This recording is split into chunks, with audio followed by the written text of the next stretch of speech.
Amrit noni pain oil, ನೋವಿಗೆ ವಿರಾಮ, ದೇಹಕ್ಕೆ ಆರಾಮ. ಒಂದು ಕ್ಲಾರಿಟಿ ಆದ ಒಂದು ಉತ್ತರವನ್ನು ಕೊಡ್ತೀರಾ ಅಂತ ಕೇಳಕ್ ಬಯಸ್ತೀನಿ. ಸನ್ಮಾನ್ಯ ಸಭಾಪತಿಗಳೇ, ಗೌರವಾನ್ವಿತ ಸದಸ್ಯರು ನೀಲಗಿರಿಯನ್ನು ಬೆಳಿಬಾರ್ದು, ಅಂತರ್ಜಲ ಇದು ಆಗ್ತದೆ ಅಂತ ಹೇಳ್ತಾರೆ. ಹೀಗಾಗಿ ಅದು ಒಂದು it's not site.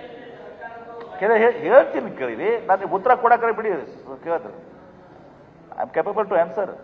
Okay sir, ಈಗ ಸರ್ಕಾರ 2016-17 ನೀಲಗಿರಿ ಬೆಳೆಯುವುದಂತ ನಿಷೇಧನ ಮಾಡಿದ್ದಾರೆ.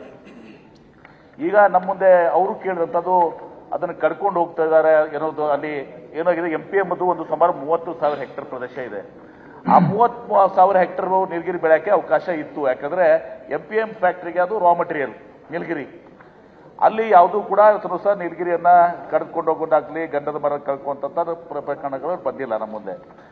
ಇನ್ನು ಎರಡನೇದಾಗಿ ಅವರು ಒಂದ್ ಕಡೆ ನೀಲಗಿರಿಯನ್ನ ಬೆಳೆಯುವಂತದಕ್ಕೆ ಅವಕಾಶ ಕೊಡಬಾರ್ದು, ಎರಡನೇದಾಗಿ MPM ಶುಗರ್ ನಿಮ್ಮ ಪೇಪರ್ ಮಿಲ್ ಸ್ಟಾರ್ಟ್ ಮಾಡಬೇಕು ಅಂತ ಕೂಡ ಇದೆ. ನಾವು ಈಗ ಸೀಮಿತವಾಗಿ ಈ 30,000 ಹೆಕ್ಟೇರ್, ಈಗಾಗಲೇ ನಾನು ಅರಣ್ಯ ಸಚಿವರ ಜೊತೆ ಮೀಟಿಂಗ್ ಮಾಡಿದೀವಿ, ಒಂದು ಕಮಿಟಿನೂ ಕೂಡ ಮಾಡಿದ್ದಾರೆ. ಅದು MPM ಅನ್ನ ರಿವೈವ್ ಮಾಡಲಿಕ್ಕೆ.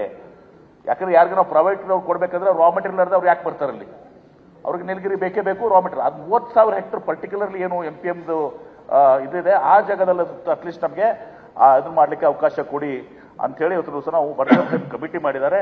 ಆ ಕಮಿಟಿ ರಿಪೋರ್ಟ್ ಬಂದ ಮೇಲೆ ಇವತ್ತು ದಿವಸ ಈ MPM ರಿವೈವ್ ಮಾಡಲಿಕ್ಕೆ ಸಾಧ್ಯ ಆಗ್ತದೆ. ಆ ದಿಶೆಯಲ್ಲಿ ಅವಾಗ ಪ್ರೈವೇಟ್ನವರು ಬರುವಂತ ಅವಕಾಶಗಳಿಗೆ ಅನೇಕ ಸಲ ನಾವು ಕರೆದ್ರು ಕೂಡ ಯಾರು ಬಂದಿಲ್ಲ ಅಲ್ಲಿ.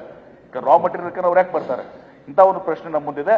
ಹೀಗಾಗಿ ನಾವು ನೀಲಗಿರಿಯನ್ನ ಈ ಒಂದು ಪ್ರದೇಶಕ್ಕೆ ಸೀಮಿತವಾಗಿ ಮಾತ್ರ ಅದನ್ನ ಇದು ಮಾಡಿದೀವಿ. ಅದು ಮೊದಲಿಂದ ಕೂಡ ಇದೆ, ಅಲ್ಲಿ ಯಾರು ಕಡ್ಕೊಂಡು ಹೋಗಿಲ್ಲ, ಅದು ಯಾವುದು ಅಂತವು ಇದು ಕೂಡ ಆಗಿಲ್ಲ. ಸನ್ಮಾನ್ಯ ಸಚಿವರೇ, ಇದಕ್ಕೆ ಕ್ಯಾಪ್ಟಿವ್ ಪ್ಲಾಂಟೇಶನ್ ಫಾರ್ MPM ಮಾಡಬೇಕು ಅಂತ ಒಂದು ಆದೇಶ ಇರೋದು ಹಿನ್ನೆಲೆಯಲ್ಲಿ ನೀವು 2,000 ಹೆಕ್ಟೇರ್ ಫಾರೆಸ್ಟ್ ಲ್ಯಾಂಡ್ ಎಲ್ಲ ನಿಮಗೆ ಕೊಟ್ಟಿರ್ತಕ್ಕಂಥದ್ದು ಕೈಗಾರಿಕಾ ಇಲಾಖೆ MPMಗೆ. ಇದು ನಂದು ಒಂದು ರಿಕ್ವೆಸ್ಟ್ ಅಂದ್ರೆ, ಅದರ್ ದ್ಯಾನ್ ನೀಲಗಿರಿ ಟ್ರೀಸ್, ವಾಟರ್ ಕಂಟೆಂಟ್ ಇರ್ತಕ್ಕಂಥ ಬೇರೆ ಗಿಡಗಳು ಯಾವ್ದು ಇರುತ್ತೆ ಅದನ್ನು ಬೆಳೆಸೋಕ್ಕೆ ಕೂಡ ನಾವು ನಂದು ಒಂದು ಸಲಹೆ, ಬೆಳೆಸೋಕ್ಕೆ ಒಂದು ಅವಕಾಶವನ್ನು ಕೊಡಬೇಕು ಅಂತ ಹೇಳ್ತಾ, ಆಮೇಲೆ ತಾವು MPM ಪುನರಾರಂಭ ಬಗ್ಗೆನೂ ಕೂಡ ಒಂದು ಉತ್ತರವನ್ನು ಕೊಟ್ಟಿದ್ದೀರಾ. ನಾನು ಸರ್ಕಾರಕ್ಕೆ ತಮಗೂ ಅಭಿನಂದನೆಯನ್ನು ಸಲ್ಲಿಸ್ತೇನೆ. ಆದ್ರೆ ಒಂದು ಮನವಿ ಏನಂತಂದ್ರೆ, ಮಾನ್ಯ ಸಭಾಪತಿಯವರೇ MPM 1936 ನಾಲ್ವಡಿ ಕೃಷ್ಣರಾಜ ಒಡೆಯರ್ ಅವರು ಪ್ರಾರಂಭ ಮಾಡಿದ್ದನ್ನ ಸಂಕ್ಷಿಪ್ತವಾಗಿ ಹೇಳಕ್ಕೆ ಬಯಸ್ತೇನೆ. ತಾವು ದಯವಿಟ್ಟು ನನಗೆ ಒಂದು ಅವಕಾಶವನ್ನು ಮಾಡಿಕೊಡ್ಬೇಕು. ಯಾಕಂದ್ರೆ ಇದು 3-4 ಜಿಲ್ಲೆಯ ಜನರ ಅಳಿವು ಉಳಿವಿನ ಪ್ರಶ್ನೆ ಆಗಿರ್ತಕ್ಕಂಥ ವಿಷಯ ಇದು. MPM ಮುಚ್ಚುವಾಗ ಬಹಳಷ್ಟು ಜನ ಊರನ್ನು ಬಿಟ್ಟು, ಮನೆಯನ್ನು ಬಿಟ್ಟು ಹೊರಗೆ ಹೋಗಿರ್ತಕ್ಕಂಥವ್ರು ಬಹಳಷ್ಟು ಮಂಡ್ಯ ಜನನೂ ಕೂಡ ಇದರಲ್ಲಿ ಇರ್ತಕ್ಕಂಥದ್ದು. ಅದಕ್ಕೆ ಹಾಗಾಗಿ ಈ ಪ್ರಶ್ನೆಯನ್ನ ನನಗೆ ತಾವು ಹೇಳಕ್ಕೆ ಅವಕಾಶವನ್ನು ಕೊಡಬೇಕು.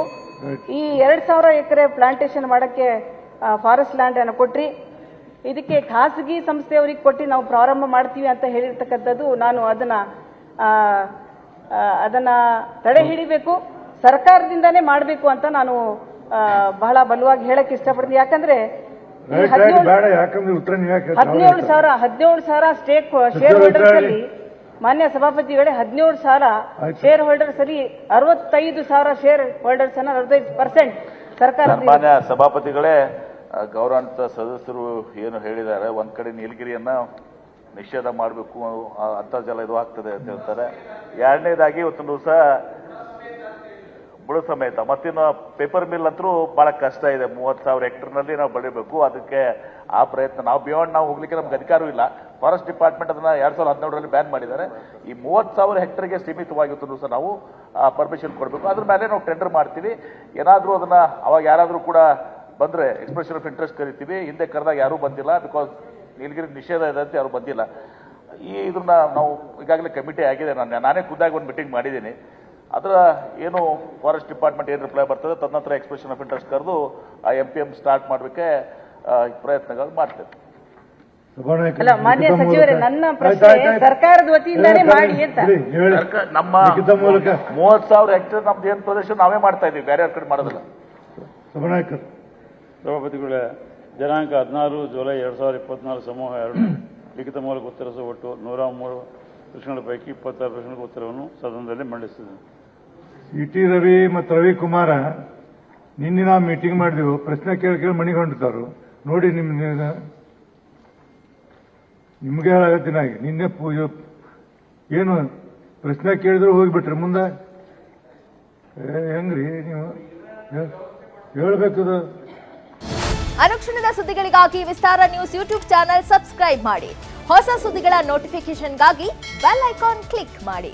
ಲೇಟೆಸ್ಟ್ ಅಪ್ಡೇಟ್ಸ್ಗಾಗಿ www.vistaranews.com ವೆಬ್ಸೈಟ್ಗೆ ವಿಸಿಟ್ ಮಾಡಿ. ಅಂಗೈಯಲ್ಲೇ ಜಗತ್ತಿನ ಸುದ್ದಿ ತಿಳಿಯಲು ವಿಸ್ತಾರ ನ್ಯೂಸ್ ಕನ್ನಡ ಆಪ್ ಡೌನ್ಲೋಡ್ ಮಾಡಿ.